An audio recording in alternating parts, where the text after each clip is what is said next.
In this video, I'll show you how to calculate the total hatch area in AutoCAD using a quick and practical method that saves time on large drawings. Start by selecting one hatch, then right-click and choose Select Similar to automatically highlight all matching hatches in your drawing. This is much faster than selecting each hatch manually, especially in complex projects. Once all the required hatches are selected, right-click again and open the Properties panel.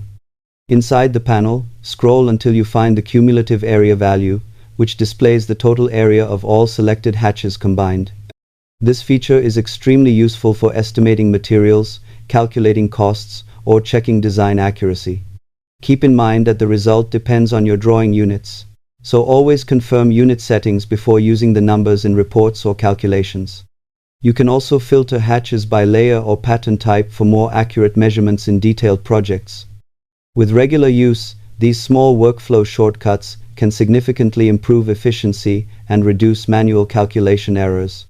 Subscribe for more honest, practical tech tutorials that help you work smarter and faster in AutoCAD.